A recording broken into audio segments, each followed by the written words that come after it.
Hello everybody, it's Holly from Besotted Orchids. Thank you so much for joining me today. I have a few orchids to share with you. And I know I haven't seen anybody in a long time unless you have previously watched, and I don't know which video is going to post first. To be real, probably this one's going to post first. I did film one a few minutes ago about my smaller orchids here, but it takes a lot of editing. So this one I can put up very quickly. I don't think I'm going to do any editing on this one. It is what it is going out because it's a short one. But I have been busy kayaking, hiking, teaching flower arranging classes, which I have one later on this evening. I have to go teach. I get to go teach. It's all about the attitude, people. It's all about the attitude. I do have fun doing it. I also have been planting an enormous garden. I've been planting a very enormous garden. It's like, I don't know, 50 by 50, all enclosed by like a 7-foot tall grid. I found something similar on Pinterest and I showed my husband. I said, can you build me this? Of course, back when lumber prices were actual, real people lumber prices. So we built this beautiful, beautiful garden. I might take a video sometime. And I am espaliering trees, all my fruit trees around the outside of it, following the grid. So one day, like if the fence disappears, rots away, whatever it does, it's wood, I will have a living fence, a replica, pretty much a replica of what I have now. So my husband did get me a Georgia Belle peach tree for Mother's Day, and I felt terrible. I said, I'm sorry, I'm going to have to you're going to think I've destroyed your peach tree you just bought me. I did cut probably at least a third of it off, if not half, to get it positioned, first year position on my fence. So far, I have 2 pear trees. 2 pear trees, yes. I have 3, but one's not espaliered. I have 2 apple trees, and now I have a peach. So I need another peach type tree, maybe nectarine, and then I plan on enclosing my whole garden with these trees, but I can't do it around the chicken run. The chicken run literally takes part of the fencing, and it becomes my chicken run and my the chicken house. It's part of the wall. The chicken house takes one portion. So you can't do the entire thing, but it's really a cool effect, and I'm absolutely loving it. But, so that's what I've been doing. That's what I'm doing. And yesterday was so funny. I told my husband, I said, I'm overwhelmed. The garden's too big. What were we thinking? What were we thinking? It's too big. I was even talking about having a friend come over who says there's never enough sun at their house to come over here and take some of my garden. And then he said, well, let's go to the greenhouse. I said, you know what happened? You know what happened? Holly now does not have enough room. I don't have enough room in my garden. I've been a little crazy over there. Yeah, so we bought a lot more tomatoes than I wanted. I did get San Marzano. I haven't grown those before. So, and we do a lot of canning. I do a lot of canning. So I don't mind having excess produce because I give it to friends or I can it. That's enough about the garden. Enough about the garden. What's going on? What's going on in the orchid world? Sadly, not enough. I'm just going to throw this one out at you to show you, but I don't know that it even should come out on this video. This is LD Bear King. I have had maybe 4 years. And excuse any mealy. Oh, I should have wiped it out. You can see something I don't see with my eye. I see on camera. But right here, see that? We're getting a spike, getting a spike. And a lot of this you're seeing is a little bit of mealybug or just dirt, but it's also bird. The birds get dander. It's showing up on all my orchids, and they look dirty, they look dusty. There's only so much you can do with the birds. Oh, bless their little hearts. So anyhow, let's go back to this. This is a summer blooming phalaenopsis, or a specialty phal. It is bloomed quite often for me. It's kind of an orange color. I would like to add a few more. I did lose one. I lost one, imagine that. But you know, I'm beginning to realize, as with anything you have that is a living creature, living being, like even the sourdough starter. Sometimes you forget about it for a couple days and it's gone. It's gone. It's pink. It looks moldy. You throw it away. You get into your cupboard and you get your dehydrated that you've been smart enough to tuck away, and you start a new batch. Sometimes in the garden, sometimes in the flower bed. You lose things and you just have to replace it or find something that's better suited for your environment. I mean, look, I'm growing these in the home. Is this the environment that these beauties want? I'm surrounded by them. I am, trust me. No, it's not the environment they want. So you have to make do. You have to make allowances for yourself as well as the orchids. Allow yourself some failure. And maybe call it a learning experience. There you go. Allow yourself a learning experience with your orchids. I know we don't like to lose any. We don't. I have some I've lost that I'm pretty close to devastated about. And I want them back. And I am slowly finding them and getting them back. But here we go. And this is an anomaly. This is an anomaly. Look at that. That is leaf damage. I don't know if it's showing. That's actual leaf damage from something. I don't know, water spots got on it. But right here, we have a spike on my Phalaenopsis. There is a spike forming. And how you know it's a spike, it's a little more mitten shaped. It's not the blunt nose look of the root. Now, all my Phalaenopsis in there are getting new root growth, which is great. This is the only one that all winter long. It looks terrible on the camera. Honestly, I've not seen that in person. So, just a little bit of leaf damage. It's leaf damage. The only spike I got, or did I think I maybe had another one. But here it is. This is probably a white Phalaenopsis. In spiking, and I think the reason it spiked this time of year, because we're moving into summer, was we had a really, really big cold spell came through kind of late. And I think that probably just triggered it, sitting along the window, triggered it, and with its time, big, beautiful, beautiful plant. So we'll get some blooms. And I almost guarantee it's going to be white, because I do get so many of them into the home. Just because they're classic. They're white Phalaenopsis, it's a classic. As I pull up my white coffee cup. I can't take a picture and go anywhere without, there's a white coffee cup shows up in all my videos or all my pictures of all my hiking and kayaking. And it, purely by accident, we went down to Alum Creek down in Delaware County, Ohio, near Columbus, to celebrate the originator of our group, Kyle. We love him to death. We're celebrating 3 years of the group he created. He was a naturalist here. And just in the group photo, I had just showed up. Of course, I'm the last one to roll in. I'm always the last one to roll in. I'm trying my hardest, but I'm the last one there. Always late by like a minute. I don't make people wait a half an hour for me. But I'm sitting there having my cup of coffee because I survived 71 flying down. And it just happened. It wasn't even planned. Standing there drinking my cup of coffee for the photo. So it shows up. Always a white coffee cup showing in all my photos. It's ridiculous. It's kind of my, I don't know what you call it. When you have something that's always, I don't know. It's always there. So, anyhow, I'm being tickled to death. These are going places they shouldn't be going. Okay. This is my Maxillaria Tenuifolia. Look at this. Another big one. And this is not my big one. This is not the big one. This is not. It's, I'm going to show you. It's in a smaller pot. And it's not growing out of it. It's not. There's plenty of room there. I have it inside here so it doesn't fall over. I don't want this falling over because it's leaning forward. Here we are, Maxillaria Tenuifolia yellow. And it's more of a kind of a peachy yellow. It's absolutely beautiful, beautiful. And, okay, so the red one bloomed really well this year. I was really pleased with it. Last year, the red one did not bloom. The yellow one did, the red one didn't. Same conditions, so who knows? That's why I say cut yourself some slack. You know, these had the same conditions, and last year the red one did not bloom. Now, this one is, bear with me. I know you're going to think this is not true.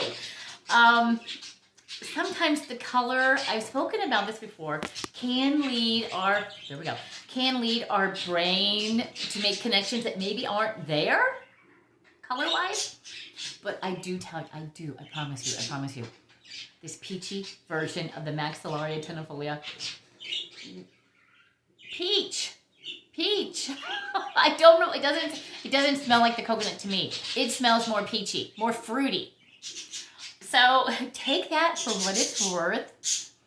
Everybody smells. If my dog is in here in the background, she is so obnoxious lately. She had to go out, so I let her out before I filmed. And of course, Verde is going to start screaming. But let me bring this around. I do want to show you. Look at all these. There's 2 right here. 3, 4. Oh, I bet there's probably 15 on here right now, and more small ones forming. Just so many of the beautiful, beautiful buds preparing to open. Now, I would imagine tomorrow morning when I wake up, I will have a few of these are going to be open. This is going to make my day. I have nothing. I'm going to be honest with you. Someone who always had 6, 7, 8 orchids always in full bloom over here, I have nothing. I have a store-bought Phalaenopsis my husband, not that it's nothing, bought me for Valentine's Day. It's still hanging in there. And I told me the other day, I said, if you had not bought me this for Valentine's Day, I would have 0 orchids blooming, and that is ridiculous. I have over 100 orchids. That's absolutely ridiculous. Yeah, she's out there barking away. She can just bark. She can just bark. We're way out in the middle of the boonies. She can just bark for 5 minutes. She's so demanding lately. So anyhow, look at this absolutely beautiful, beautiful beast of an orchid. They do take up a lot of room. They take up a lot of room. But they're beautiful. They're not like your big, I mean, imagine if this was a Cattleya. I couldn't even lift it up if these were Cattleya blooms. I couldn't even just lift that up. I probably could, but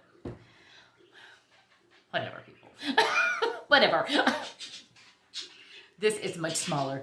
It's just beautiful. It's light. It's airy. It's grass-like. I love my nature. I love being out in the meadows. I love being hiking out in the woods, on the lake. I love my nature. This one is so much more natural. It's just absolutely beautiful. Beautiful. So I want to say this did come from Carmela. This did. The majority of my orchids do come from Carmela Orchids. Sheldon, he just does a great job. I feel like I'm always giving him a plug. Order from Carmela, people. Unless you have a specific orchid you want, he doesn't always have them. But he will send you with his packages the most beautiful orchids. They've never even crossed your mind. Things that would have never even crossed your mind. And I have a video going to be coming up probably later today or maybe tomorrow. I might post it while I'm at the library later. Of all the, I'm pointing to them over here, all the little babies. All the smaller ones I have. They were a step up from seedlings. Yeah, I have 9 or 10 of those over there. So I'll be putting that video up as well. And those did come from Sheldon as well. I just adore ordering from Sheldon. Because did I want a Maxillaria Tenuifolia? I don't know. Did I? I don't know. It's been several years since I got this. I don't know if that was on my radar. Things that are never on your radar will show up in your packaging. Just amazing. It's absolutely amazing. Now, something more like this, a summer blooming phal, I don't think I've ever gotten one of them from Sheldon. This one did come from Hauserman. So if you want specialty type items, you need to go to a place that's more, I don't know, they specialize in certain things. Am I getting my point across? I don't know. Sheldon tends to come out with these big boxes of just absolute gloriousness that you never imagined you wanted. But you don't know how you're going to live without now. That's Carmela. Although he does have some orchids that you can get. There you go. Have some orchids that you can get that you can custom order 1 or 2 of a certain type. But that's not you don't see every one of them listed all the time. So, here you go. Maxillaria Tenuifolia. And I'll be putting a short up. Probably not tomorrow, because if I'm going to do a short, I want a lot of these in bud. What's today? Tuesday. Maybe Friday. Expect a short of this one moving into full bloom. And these do last a while. They're just beautiful. They're so beautiful. If you can't pick a favorite, people. You cannot pick a favorite. You just cannot do it. These are up there. The Tenuifolias are up there because scented, not very large blooms, but they are scented. And they're just beautiful when they're not in bloom. Look, I'm living in a jungle. They're just beautiful. Sometimes I feel like I'm living in a jungle in the house. I have a lot of plants in here. Actually, my plants went away. When the orchids, there's my phone charger. I'm going to go on the side here. I filmed a video a minute ago with all these little orchids over here, right? And went into the kitchen to feed the dogs or do something to keep them calm. And oh my gosh, I spent 15 minutes looking around my house for my phone. It's right there. It's right there. It's on my, whatever you call it. It's on my filming device. There it is. Right there, ready to film another video. I just happened to come in here, and it is on the charger, so my eye caught the charger cord going up. Really? Yeah, there it is. So yeah, Maxillaria Tenuifolia, probably a white phalaenopsis, and LD Bear King soon to come. And LD Bear King is scented as well. This phalaenopsis won't be scented. Do I want a scented phalaenopsis? Yes, I do. Houseman, I was looking at the Maxillaria Tenuifolia, $30-some for one that's like 3 or 4 years out from blooming. I'm not going to do that. Because heavens knows, am I not even going to keep it blooming live that long? So if I find, I wouldn't mind spending $30 if it was one ready to bloom or in bloom. I have no problem spending that. But one I have to tend for 3 to 4 years to get it there, no. And Hauserman does that. They bring out small ones that they've deflasked and they've moved them on. And sometimes you have a 3-4 year wait, and it tells you, it's very upfront with this. Some is a 1 year wait, some is a 2 year wait. Even Sheldon says that about some of his orchids, how long you have out waiting for them to bloom. So people are very honest about that. And usually they're overreaching how long it's going to take. They usually bloom sooner than that. But yeah, I do want a Maxillaria. You have to really think about saying that one. So yeah, today's a rainy day. Gonna finish up a little gardening that I don't have to step in the wet mud to do from the edges. And I'm gonna do some filming. I'm gonna do some editing. Do some things like that need to be done before I head off to my second class for the week. I have one on Thursday yet.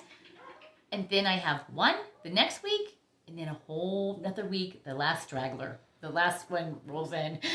Oh my gosh. Last night was easy. I was 1 mile from the location. Can't beat that. 1 mile away. Some of them are like 20-some miles away. Or I think the one's 30. Which is fine because there's an Amish greenhouse up there. It's full of Amish greenhouses everywhere. So there's one I always stop at. And I did get a red rhubarb. Got my rhubarb plant and more potatoes. Like, I need more potatoes in the garden. But you always want to try every new variety that comes out. So, there you go. Another quick video talking about three orchids that are in spike. I wish I had more to show you. I wish I had more for myself to see. I'm going to put a video up. I'm looking at an orchid that's very, very sad over there.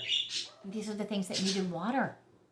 I'm looking at my Psychopsis Mendenhall. Even this spike dehydrated. So I was really in a bad place last year with not being in the house. It's sending out a new growth. It has 2 new growths on it, so it is forgiving me. The Neophonetia falcata, I may have said, has a new roots coming out. That I noticed, it should have bloomed last year and it didn't. And it was packed with mealybugs. Oh my gosh, I was so upset about that. Any of the brown chaffy areas from the growth points, those had to be removed. They were packed with mealybugs. That's why it didn't bloom. You just have to stay on top of things. I'm going to get real with you. You have to stay on top of things. If you have 1 or 2 orchids, it's very easy. When you have over 100, yeah. But I want to see them blooming. I enjoy them. There's so many I want to enjoy, so many more I want to have. So it's on me. It's on me. I have to take better care of them. So anyhow, Maxillaria Tenuifolia. Any day now you're going to get to see that one. Yeah. Good times coming. Good times coming in the orchid world. I'm probably crooked now. I see my phone has shifted a little bit. There you go. A little straighter. So, please have a good day. Please like, share, subscribe. And above all, enjoy those orchids.